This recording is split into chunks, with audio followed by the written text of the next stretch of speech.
Hey guys, how's it going?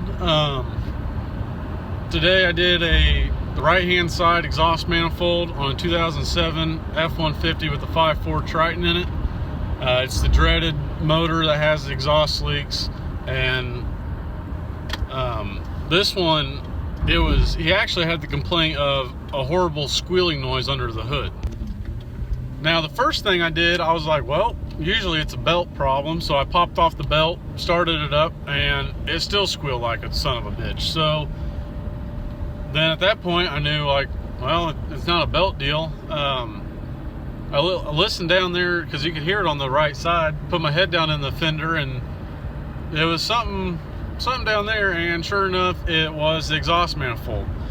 Now the gaskets on these are just thin metal gaskets, and it's like as if you put a blade of grass up to your lips and blow across it.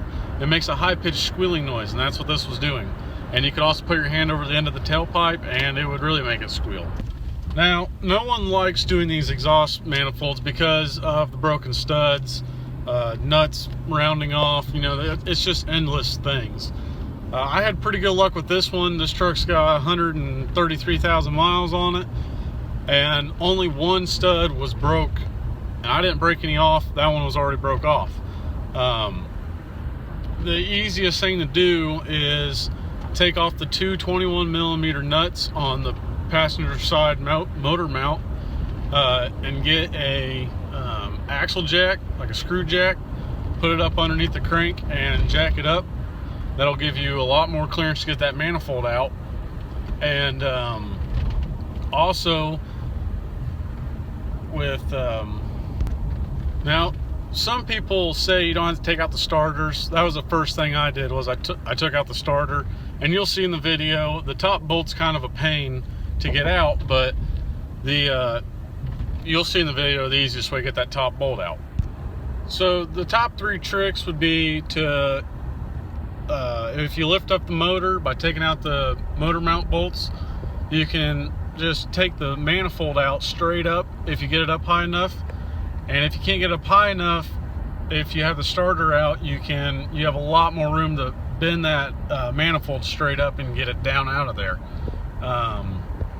That's really the only tips. And then welding out or getting out the manifolds studs that are broke off would be just welding a little bit more on there to give you as if it was just a stud sticking out, and then welding a nut onto that and just unbolting it pretty much. Those are really the only ways to get them out.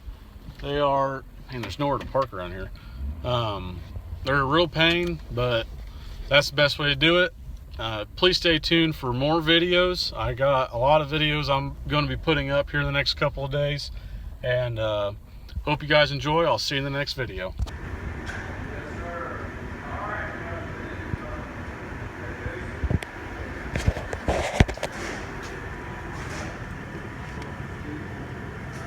Exhaust manifold on the Ford.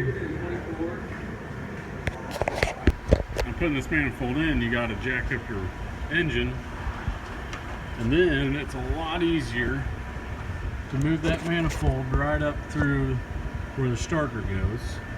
So we're going to go ahead and put the manifold in there and then put the studs in, and then should be good to go. Just that one was broke off originally, and just welded a nut on it and it came right out. So get this done, and got a good video coming up tonight. Now, just about got all them studs in. These are just a Dorman, and this is the front two. That bottom one is definitely the hardest to get to, so I put these two in before you put your manifold on, and these two. And the back ones you can get to really easy through the firewall, or the inner fender here. So those two are in. We're going to put the bottom one in right down there, and throw the manifold on. Well, got all the studs in, nuts on, gaskets. This is the back side. Got new studs in back here, and I'm going to go ahead and put the two bottom studs in down here, nuts on the bottom, tighten it all up. Little tip: Top bolt on the 5.4 Triton for the starters. Long extension. Swivel. 4-well 13. Go under the exhaust manifold. And you can get to it. Look at that pretty son bitch.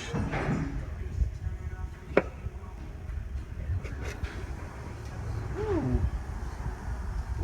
Just like that.